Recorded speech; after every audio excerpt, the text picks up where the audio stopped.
24 наурызда мәслихаттардың құрылып жұмыс істей бастағанына ширек ғасыр. Бұл кезең елбасымыздың биылғы жолдауын, бағдарламалық мақалаларын халық арасында насихаттау және жүзеге асыру жөніндегі жауапты кезеңмен тұспа-тұс келіп тұр. Сондықтан да 6-шы шақырылған мәслихат депутаттарының міндеттері қай кездегіден де жауапты әрі күрделі екені белгілі. Армысыздар, эфирде мәслихат тынысынан ақпар беретін мәслихат хабары.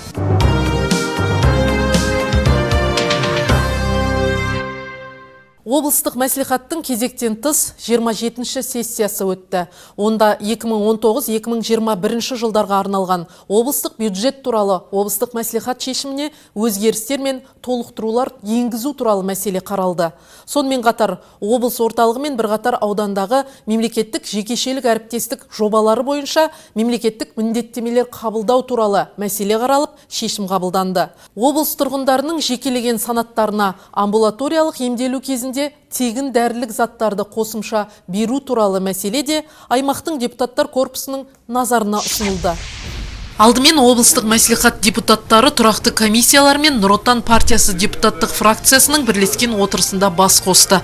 Онда халық қалаулылары сессия қарауына ұсынылған 10 мәселеге қатысты хабарламаны тыңдап, ұсыныс пікір, сұрақ жауаптарын ортаға салды. Қысқартылған қаржылар мен бос қалдықтарға сәйкес облыс бюджетін 18,3 миллиард теңгеге нақтылауға ұсынылып отыр. Айта кетейік, бұл қаражат инвестициялық және әлеуметтік жекешелік әріптестік аясындағы жобаларды іске асыруға бағытталмақ. Қазіргі таңда өңірде бюджет пен бизнес субъектілерінің байланысы негізінде 118 жоба жүзеге асуда. Олардың басым бөлігі әлеуметтік сала және тұрғын үй коммуналдық шаруашылығын жаңғыртуға арналған. Аудандар және Қызылорда қаласы бюджеттеріне облыстық бюджеттен 9 миллиард 533,7 миллион теңге трансферттер мен несие беру жоспарлануда. Шығындардың басым бөлігі орда бағдарламасы аясында Қызылорда қаласының сол жағалауында салынып жатқан 14 тұрғын үйдің 248 пәтерлерін сатып алуға облыстық бюджеттен 1 миллиард 720,1 миллион теңге қаралуда. Ағымдағы жыл 13 тұрғын үйдің құрылысына несие мен бағалы қағаздар шығару арқылы 5 миллиард 206,1 миллион теңге жоспарлап отырмыз. Бюджет қаржысын тиімді жұмсау бүгінгі күннің өзекті мәселесі. Сондықтан халық қалаулылары нақтылауға ұсынылған қаржының қандай мәселелерге бағытталып отырғанына мән берді. Өйткені бюджеттің әр тиынның артында есебі бар. Әрбір депутат өз ұсынған проблеманың шешілуіне қаржы бөлінгенін қалайды әлбетте. Сондықтан бірлескен отырыста көкейдегі сауалын қойып, жауап алуға ынтық болу заңды. Аяқсуға байланысты өткен жылы тұрақты комиссияда сонымен өтініш айтқан облыс бойынша осы аяқсуға насос бөлу жөнінен 1-2 насос кіргізу жөнінен, өйткені 1-2 айдан кейін көктем келеді.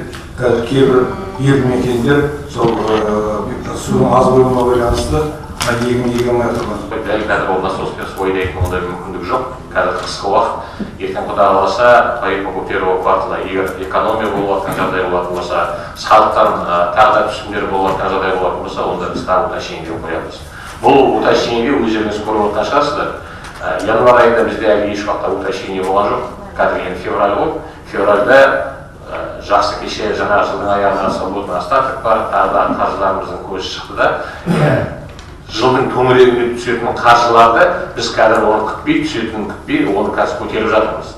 Биыл облыс орталығында тұрмыстық қатты қалдықтарды сұрыптау полигоны ашылмақ. Мемлекеттік жекешелік әріптестік аясында қолға алынған жоба іске қосылғанда жылына 60 мың тонна қалдықты өңдейтін болады. Экологиялық кодекске енгізілген өзгерістерге байланысты мемлекет басшысының жолдауына, одан кейінгі нормативтік құқықтық актілерге байланысты қабылданған жаңа полигон және сұрыптау кешенін ашу талабы қойылып отыр. Осыған сәйкес 2018 жылдан бастап осы жобаны іске асыру басталды.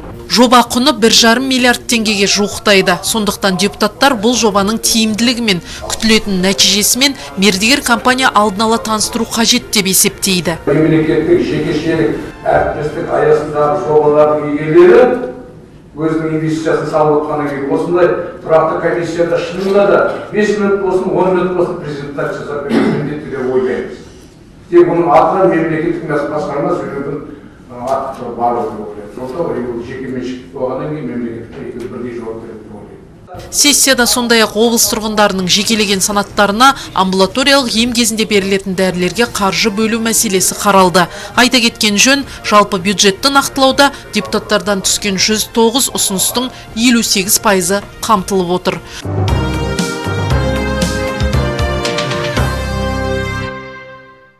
Мәслихат аппараты мәслихат пен оның органдарын ұйымдастырушылық, құқықтық, материалдық, техникалық және өзге де қамтамасыз етуді жүзеге асырады. Депутаттарға өздерінің өкілеттігін жүзеге асыруға көмек көрсетеді. Әрбір комиссия отырысы, сессия отырысы болсын, осы аппараттың іскер ұйымдастырушылығымен барып іске асатынын атап өткен жөн. Депутат Мінбер Айдарының бүгінгі қонағы облыстық мәслихат аппаратының басшысы Мелс Назарұлы Қосманбет аппарат тынысымен хабардар ететін болады. Қазір мейманымыз студиямызға жайғасуда, сәлден соң сұхбатымызды бастаймыз.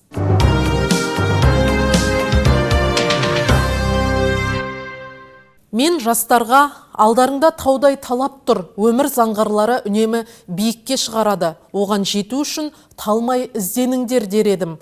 Жастарға тоғышарлық, бой күйездік дертінен аулақ, сергек, сезімтал болған жарасады.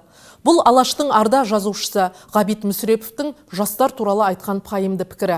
Жастарға сенім арту, олардан үлкен үміт күту, оларға ел болашағының ертеңін сеніп тапсыру идеясы әлі күнге дейін өміршеңдігін жойған жоқ. Өйткені қоғамның қозғаушы күші ол жастар.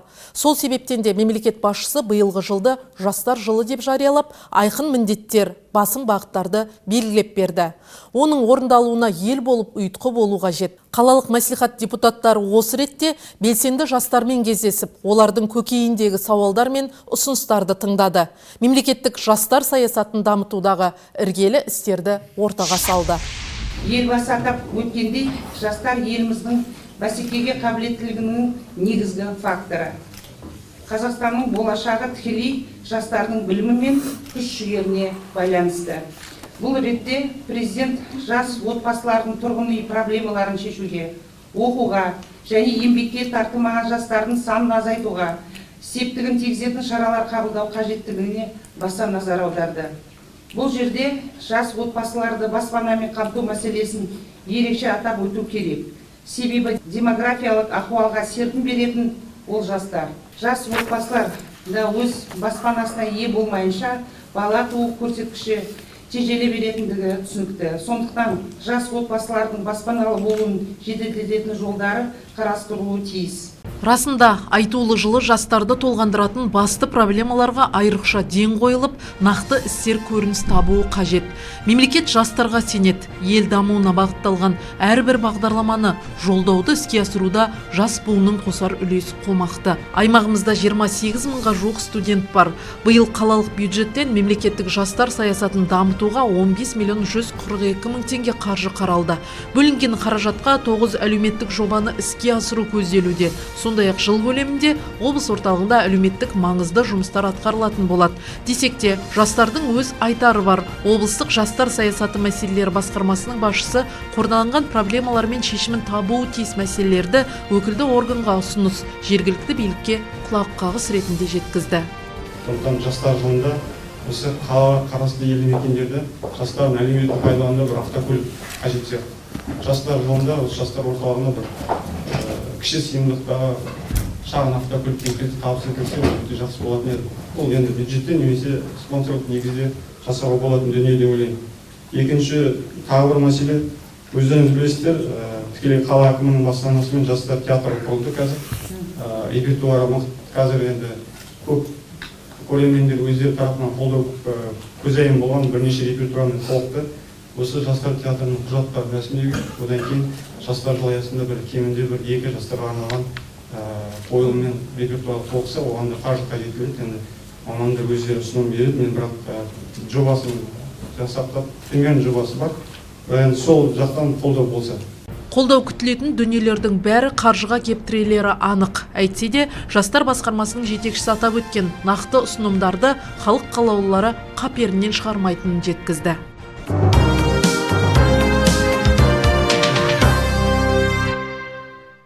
Мелс Назарұлы мәслихаттың студиясына қош келдіңіз.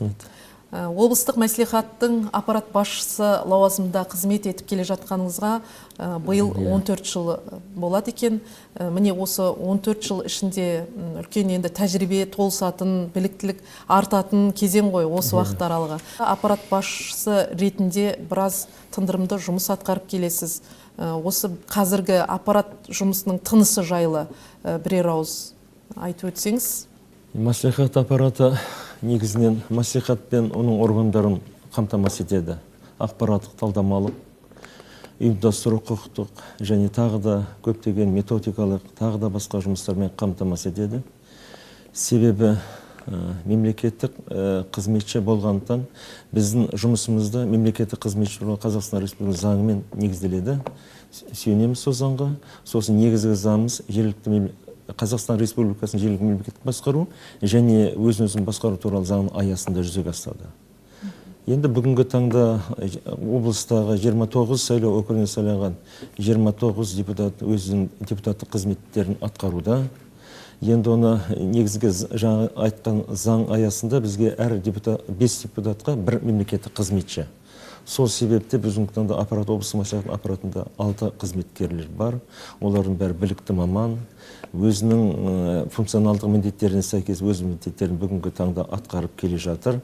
Оны бүгінгі таңда сіздер өздеріңіз білесіздер. Енді жаңа өзіңіз атап өттіңіз, 25 жыл толып жатыр мәслихатқа. Сонда осы мәслихаттың қызметі барысында осы кішкентай ғана 6 адамнан құралған мәслихат аппараты 29 депутаттық қызметтерін атқаруға өзінің үлесін қосып келе жатыр. Енді мәслихат, осы жергілікті мәслихаттардың, еліміз мәслихаттарының құрылғаны өзіңіз айтып өттіңіз, 25 жыл. Осы 25 жыл ішінде қалыптасу кезеңінен өтіп, дамуға осы жоспармен, серпінмен қадам басып келеді. Осы мәслихаттың мерейлі датаға байланысты қандай да бір ауқымды шаралар ұйымдастырылатын шығар? Әрине, әлбетте, бүгінгі таңда біз былтыр мәслихатқа хатшы Байқадам Жетқалиевмен келіскенбіз. Сосын бұл айта кетейін, барлық деңгейде, барлық мәслихаттар деңгейіне тән шара ғой үлкен мерге. Жаңа 94 жылдан бастап 25 жыл. Бүгінгі таңда біз өзіміз жоспарлап отырмыз. Жаңа әдейі арнайы іс-шара жасадық. Әрине облыс әкімінің келісімін аламыз. Бүгінгі таңда сол алғы шарттары орындалу барысында өзі мерейтойлы кітап шығу арнайылып, әрбір депутат өзінше тұлға, өзінше тарих, үлкен сыр елінің еңбегін үлесін, осы әлеуметтік экономикалық даму барысында өзінің үлесін қосқан азаматтар және әрқайсысы өзінің кәсібі бар азаматтар ғой. Мысалға 29 депутаттың ішінде бүгінгі таңда бір ғылым докторы, 2 ғылым кандидаты бар, 29-шы 2 әйел жұмыс істеп жатыр. Бұлардың бәрі өзінің орны бар, рөлі бар азаматтар. Сондықтан енді осы мәслихаттың пәрметілігін арту барысында олардың үлес салмағымыз көрсетуіміз керек қой халыққа. Ертең жаңа айтып жатырмыз ғой, өнеге деп. Сол сияқты сол кітап барысында мысалға жалғыз ол фотоальбом емес былайша. Оның үшін барысында әрбір аудандағы кітапханаларға, оқу орындарына ол кітаптар таратсақ па дейміз. Осы 25 жылдыққа арналған бір кітап дайындалып жатыр. Қазір жобасы кірісті. Бүгінгі таңда әр аудан, 7 ауданда, қалада арнайлап іс-шара жасап, мысалы дөңгелек стол, депутаттармен кездесу бір тақырыпта спорттық ойындарды кіргізіп, сосын өзіміз ұлттық ойындарды кіргізіп жатырмыз. Сол деңгейде, сосын ең басты себебі ғылыми практикалық конференция міндетті түрде өтеді. Онда кәдімгі баяндамашы, сосын секционный жұмыстар ұйымдастырамыз деп жоспарлап отырмыз. Ауқымды дейсіз? Ауқымды, кең ауқымды болды облыс көлемінде. Енді осы 6-шы сайланған облыстық мәслихат депутаттарын өзіңіз тоқталып өттіңіз ғой, 29 депутаттың барын.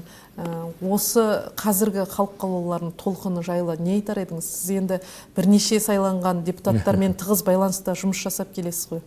Өз әр депутаттың өзі сайлау алды бағдарламасы болады, Шолпан.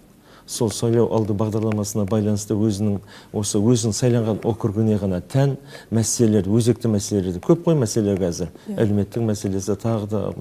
Сол мәселелерді өз деңгейінде осы жергілікті атқарушы билікке жеткізе білу керек. Сол өз деңгейінде заң әріпі аясында әдемілеп жеткізілген сұрақ көтерілсе, ол міндетті түрде сессия өз қолдауын табады. Сондықтан енді әр депутаттың өзінің бағдарламасына сәйкес бүгінгі таңда өзінің үлес салмақтарын олар атқарып келе жатыр. Енді сессия болмастан бұрын аппаратта да қызу тірлік болып жатады, дайындық дейсіз. Осы алдын ала сессияның күн тәртібіне ұсынылатын мәселелер қалай зерделенеді? Алдын ала қаралу процесі қалай жүреді? Сол жөнінде тоқталсаңыз. Ол енді бірінші, мысалға енді кеше жыл бітті 2018. Біз желтоқсан айында осы 4-ші тоқсан бойы, тіпті жыл бойы десек те болады, сол мәслихаттың келесі жылдың жоспарын дайындаймыз. Оны алдын ала депутаттардың бәріне жібереміз. Сондықтан өзі заң бойынша, жаңа жергілікті мемлекеттік басқару туралы заң бойынша, сосын облыстық мәслихаттың президент қабылдаған регламентіне сәйкес, үлгілік регламент бар, соған сәйкес жылына 4 кезекті сессия өтеді бізде. Кезекті. Ол кезекті сессия негізгі мәселе болып табылады бізде. Сосын кезектен сессиялар ол әкімнің ұсынысы бойынша, немесе депутаттардың 3-тен 1-нің ұсынысы бойынша өте береді. Әрбір кезекті сессия өту барысында бізде уақытша комиссия құрылады. Уақытша комиссия бүгінгі таңда осы 2014-тен бастап жаңа өзгеріс алып, белең алды. Бұрында әкіммен келісілмейтін. Қазіргі таңда біз негізгі мәселеге байланысты, мысалы, ауызсу мәселесі бар, мектеп мәселесі бар, жастар туралы. Сол мәселелер келісілді, әкіммен келісіп, ол шараға екі жақты біз келіскеннен кейін, осы мәслихатпен облыс әкімі, сондықтан ол уақытша комиссияның пәрменділігі артады. Олар өзінше алдын ала уақытша комиссия құрылып, жергілікті атқарушы биліктермен қатысты отырып, және аудандар қаладағы атқарушы билікті қатыстырып, сол сессияның дайындығын жүргіземіз. 1 ай бұрын, 1,5 ай бұрын кетеді, ертерек кетеді. Сол уақытша комиссия өзінің негізгі көзқарасын әр елге барып, әр округке барып, халықтармен кездесіп, олардың өзекті мәселелерін көтеруге атсалысады, соны кеп баяндама жасайды сессияларда. Сосын тиісті шешімнің жобасы дайындалады. Мелс Назарұлы, өзіңіз жаңа уақытша комиссия жұмысының мақсат міндетіне тоқталып өттіңіз. Енді тұрақты комиссияларға тоқталып өтсеңіз, жұмыс жоспары қалай жүйеленеді? Жаңа мен басында айтып кеттім, мәслихат аппараты, мәслихат пен оның органдарын ұйымдастыру, құқықтық, ақпараттық, талдамалық мәселесін бәрін қамтамасыз етеді. Енді burada сол органдара дегенім тұрақты комиссия. Бізде 29 депутат, 4 тұрақты комиссия бөлінген. Негізгі мәселе осы бюджеттік комиссия болып табылады бізге. Бюджеттік комиссия, сосын әлеуметтік комиссия, сосын жастар және құқықтық, 4-ші комиссия өндіріс және шаруашылық салалары және табиғатты қорғау, оны тиімді пайдалану жөнінде тұрақты комиссия. Әр тұрақты комиссияның өзінің төрағасы бар. Сол төрағасы арқылы олардың да жылдық жоспары нетеді. Сонда жылдық жоспары белгіленіп, сол жоспарға сәйкес, мысалға бір мәселе жүргізсе негізгі болып табылады да, сосын әр мәселеге сессияға шыққан мәселе бойынша олар міндетті түрде күн тәртібінде қарап, оны бірлескен тұрақты комиссияға жібереді. Тұрақты комиссияның бірлескен комиссиясы. Бүгінгі таңда тұрақты комиссияның бірлескен отырыстары Нұр Отан партиясының ішінде фракция бар бізде мәселе. Сол фракцияның бірлесіп отырушы еді. Содан кейін екінші сағаттан кейін барып, үшінші сағат ретінде сессияға қарауға ұсынылады. Мысалы, осы деңгейде осы тұрақты комиссияның бүгінгі таңда мәслихаттың қалыптасуына, оның беделін арттыру, оның нәтижелі, тиімді, ұтымды және заңды шешім қабылдауда үлкен үлесі бар тұрақты комиссиялардың. Айтасыз. Мәслихат депутаттарының халық алдындағы еңбегінің, қызметінің көрініс табуында мынау бұқаралық ақпарат құралдары өкілдерінің алар орын айрықша деп айта аламыз. Өйткені әрбір сессия болсын, тұрақты комиссия болсын, отырыстарынан елге, көрерменге жеткізу маңызды. Осы жөнінде біздің хабарымыз жайлы болсын, алып қосарыңыз бар ма? Алып қосар болғанда біз енді бар нәрсені айтамыз ғой. Бірінші бізде енді жаңа айтып кеттім ғой, Нұр Отан партиясының фракциясы бар, облыстық мәслихатта, және өзіміздің пресс-службамыз бар, өзіміздің шағын ғана, 1-2 адамның топ қой пресс-топ. Сол арқылы мысалға біздің облыс фракция Нұр Отанмен бірлескен өзіміздің кестеміз бар. Әр депутат ай сайын өзінің сол кестеге сәйкес өз сайлаушыларымен кездесіп отырады. Оны бірдеңіз. Екінші, мына қазір бүгінгі таңда енді заманауи әлеуметтік желі кеңінен таралып отыр ғой, жақсы. Облыстық деңгейде медиа жоспарымыз бар. Медиа жоспарға сәйкес сол өзінің үйлесімде, ол да айма-ай әр депутат мысалға өзінің депутаттық қызметін, өзінің жаңағыда тағы да көтеретін мәселелерін сол осы бұқаралық ақпарат құралдары арқылы, өзінің телевидение арқылы, қоғам ТВ арқылы өзінің ойдағы көкірек жүрген бәрін елге паш етіп отырады. Енді халқымызда еңбек ер атандырады деген қанатты сөз бар. Осы мәслихат пәрменін арттыру бағытындағы еселі еңбегіңіз арта берсін дейміз. Рахмет, рахмет. Хабарымызға келіп, осы келелі сұхбат бергеніңізге алғыс білдіреміз. Рахмет.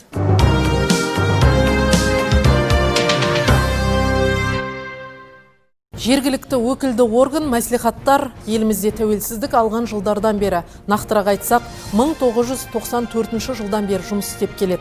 Осы ширек ғасырда мәслихаттардың жұмысы қалыптасып, өз бағытын айқындауына мүмкіндік берді. Халық пен билік арасындағы дәнекер алтын көпір ретінде мәслихат құрылымының ел дамуы, халық жағдайын жақсарту жолындағы еңбегі еселі. Ендеше халықтың депутаттың мәселені шешуге деген ынта ықыласы арта түскей. Мәслихаттың аптадағы айтары осы. Амандықта жүздескенше.